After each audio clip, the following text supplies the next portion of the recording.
Hello, I'm Jen Nami Padgett with the Dear Nami Broadcast here on YouTube and the Everyday Priestess Channel. Today I got messy hair, don't care, although I think it's actually looking pretty good. I just don't have a bunch of time today, and I didn't want to spend a lot of time getting ready for camera. So here I am, just as you see me now. And it's, I think, a good thing for today because of the question that I got. So sometimes we just don't have time, and we don't need to make ourselves look perfect or do a litany of things to make the world a better place for ourselves. So I'm going to go ahead and start with the question and then give you my advice about that. So the question says, Dear Nami, I went to the doctor and asked for a psychiatric consult because I've just been so up and down lately. And I feel like I'm grasping at straws. Like I've tried everything to feel better, and I just feel kind of crazy and like my life is spinning out of control. That's internally, it says. I think a lot of people would say I have my shit together. I'm a single mom and I have a pretty good job and a decent place to live.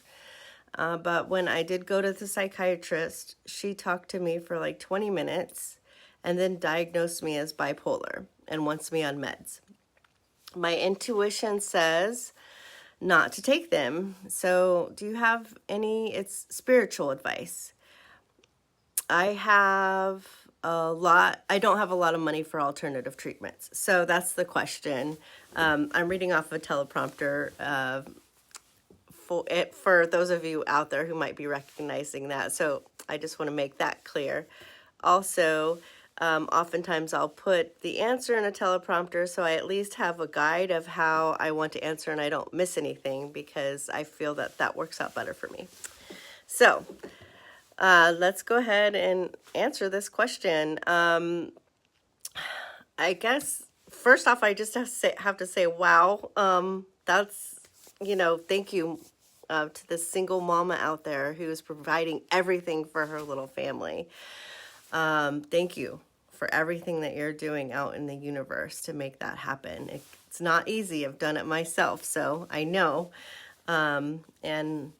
I've had little supports at some times, and I've had a lot of, and some other great supports at other times that I've been thankful for. But knowing that you're the person who is in charge of these lives that are in your hands and making sure that their whole world is okay and that they feel loved and they get a good education and they have food in their bellies. I mean, that's just an amazing thing that you're doing. And thank you for being out in the universe and providing the love and care that these little ones need. What I would like for you to do is, let's just take a moment to think all of this through. Let's take some deep breaths and really settle into figuring out what might be right for you. So I'm just going to guide you into thinking about that and making a decision for yourself. So one of the things I wonder first is, did this doctor do any other assessments or just talk to you at that point in time in your life where the stressors are super high? It isn't easy maintaining all the tasks that we have to do. So if it just has a 20-minute lens into a very stressful time in your life, then there might be other lenses that they need to see. I also just want to talk about societal constructs of today and single motherhood. And I think, single motherhood is perhaps just another way that the patriarchy keeps its chains on women. If they keep us busy, then we have little time to fight back. We have the illusion of free will, but do we really have free will? the expectations of all the stuff I talked about, keeping children healthy, happy, cared for, are still on the mother, and this is often the case even in marriage when you have a partner. I'm hopeful. I'm seeing a lot of changes, in young couples and the generation younger than myself, where parents are taking dual responsibility, and that is, heartening for me to see. But it seems like you're caught up in the single motherhood and in a situation that may not have a lot of supports. So are these ups and downs coming from this pressure? And your natural response to that, rather than actually having bipolar?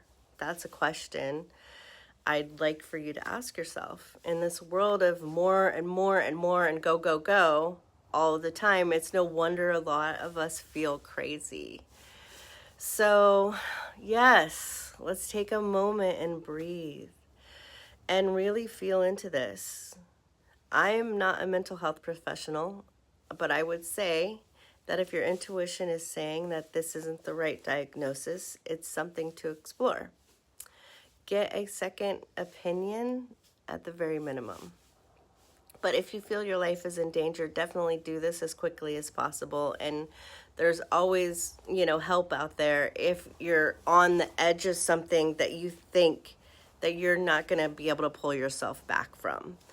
Definitely explore other help. All these, like depression, bipolar, other diagnoses do need to be taken seriously. I'm just asking at this point for you to explore some intuition and to know, your own feelings, and that they shouldn't be discounted. You live every day with yourself, and you know yourself the best. So really settle in, take some time to settle in with that and really think through, how many things are you doing? Are you a natural, volunteer? Do you have other stressors in your life?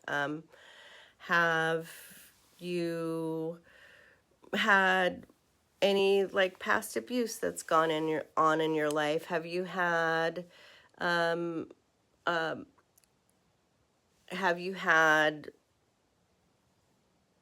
basically any kind of other mental health issues, maybe going on in your family?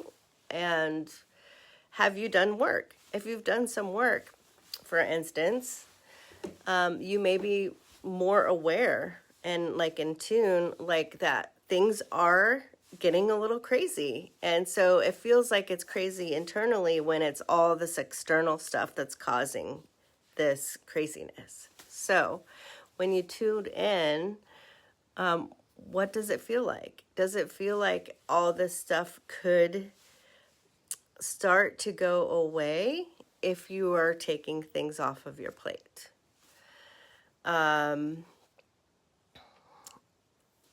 If you are somebody who says yes all the time, if you are a natural caregiver, if you do raise your hand and volunteer for everything, then it may be that you yourself are lacking boundaries. And girl, I am the number one person that lacks boundaries when it comes to volunteering for things. So I know what this feels like. It feels fun and exciting, but these are also all distractions from ourselves and from our little families and what we could be teaching them internally. I wish actually I had this advice. I kind of did in some ways. I had a good friend who I talked to when I was feeling crazy and maybe thinking I was bipolar myself. And, he just said, is it that you're crazy, or is it that you're just way too busy because of all the things that you're doing and all the people that you're taking care of? And yeah, it did get me when I got this question, it made me think about that time. So that's why I'm really wanting you to think about what's actually going on.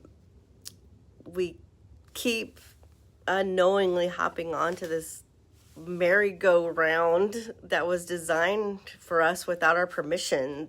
And so how do we step off? I mean, it's only fun once in a while, right? It's not fun every single minute of every day of your life. So what can we do to start taking time back? I remember a time when every 15 minutes of my life was scheduled. So that's just too crazy. No one should have every 15 minutes of their life scheduled from the time that they wake up till the time that they go to bed. And as a single mother, sometimes you feel like you have to do that. But I know, looking back on the time where I was really in single motherhood and I didn't have supports, and I was doing the go, go, go. If I had been able to take a moment and sit down and think about all the things that I'm doing, that there are some things that I could have taken off of my plate. And so what I've learned to do over the last 10 years of my life is to say no and to not be the volunteer, even though I'm like the natural. I want to go in, I want to rescue, I want to, make the world better. I want to make it better for the people who are around me. One of the things that got me away from saying yes all the time is that with me volunteering all the time, it gives no one else around me the opportunity to experience what it's like to say yes and to actually do that and feel good about it. And that allowed me actually a lot of space to be able to say no, because it was like my way of gifting that to other people, allowing, the space for them to volunteer, because not everybody wants to say yes immediately. They have to have time to think about it. And gosh, don't we all need that? So what can you take back in 5 minutes, 5 minutes of your day? Because a lot of people say, I can't do this, I can't do that. But for me, it was like, oh, I can't go for a walk. I can't even go for a walk. I don't have time for that. And, but I had 5 minutes. I could go for a walk for 5 minutes. And I just slowly started taking things back. And I still, 10 years into starting the practice of taking time back, I still find myself hopping on that merry-go-round sometimes, and having to dial it back after I've completed my commitment. So I think that's it. I think maybe if this resonates with you, it's worth exploring. Think about what you can let go of and have a slower life for yourself and your children. I think we want to teach our children how to be happy, and being on a constant merry-go-round isn't happiness. So it's our job as caregivers, and if we're the only caregiver for our children, unfortunately, it falls on us to teach them how they can live more in a sane life. Put your feet into the ground, literally have a day, a nothing day, where there's no expectations. I mean, it doesn't mean that you don't do anything at all. Maybe you decide, oh, we want to go to the beach or something like that, but it's not from a pressurized situation or something that's already planned. Spending time definitely out in nature and just even having a moment to breathe that in and feel the beauty of that. And just having a moment to breathe yourself in and feeling the beauty of yourself and your children. We can't get that time back that we might be able to spend these precious moments, rather than moving from one task to the other. And I think mothers are, and women are more leaders of society than we think. And we have an opportunity to change and shift things. So if all of this ups and downs and all of the stress that's internal is coming from societal expectations, let's change that. And you can change that for yourself by having some boundaries. And if you don't have good boundaries, then maybe that's the thing to work on with a counselor. So yeah, I mean, I think I've said everything that I need to say. What I really would like to do now is just send out a prayer, like a universal prayer for all of us in society to realize the pressures, that are put on mothers, all mothers, but especially single mothers in this case, since that's who reached out at this time. And just allow us all to breathe that in and think about the single mothers that you know in your life and how much that they're doing. And if you have any space at all to provide some relief, maybe that's something that you can do. And I'm not talking about the person who, sent the question. I'm talking about everybody else out there who may not even know how to offer support, and a mother may not even know how to accept that. But my prayer is that we find ways, that we slow down as a society, that we realize this go, go, go 24/7 all the time is not acceptable. And we cannot maintain this. And we cannot be healthy in society if that is the expectation. So I'm just going to call in for everybody who's watching this and beyond, who this issue touches, like our ancestors. Our ancestors have lived through a lot of stressors, and maybe not in these times, but they know what to do. And I'm asking for all of these energies that are good energies that are providing, loving care to, flood the areas around us and have some influence on what is the right thing to do in creating space and time and love and care for everyone, for single mothers who are out there who are struggling and who need this space, and for all mothers who are out there. And that the fathers and the men get the support that they need to provide the support that we need. Thank you. I hope you all have a wonderful day. Thanks for watching. If you have a question for me, then you can send it to JLPnami, JLPnami@gmail.com, and I'll be happy to answer it. I love when I get questions in. It's been such a great, I think we've been doing Everyday Priestess Channel for 4 months now, I want to say. So, yeah, I'm really finding that this is one of the things that I really enjoy doing in my heart, and I appreciate every question that comes in. And yes, thank you for sending them in. Send me a question about anything. If you want to know what else is going on with me, you can check out the description. It has my bio site in there, and I keep my bio site relatively up to date about everything that's going on. I do a quarterly herbal drop. That's going to be coming in a couple of weeks. So if you're interested in herbals, you can send me an email, join my email list, and I think that's on my bio site as well. But anyway, all the information will be in the description, and I will hopefully hear from you soon, and would love any feedback that you have. Bye-bye. Happy Friday.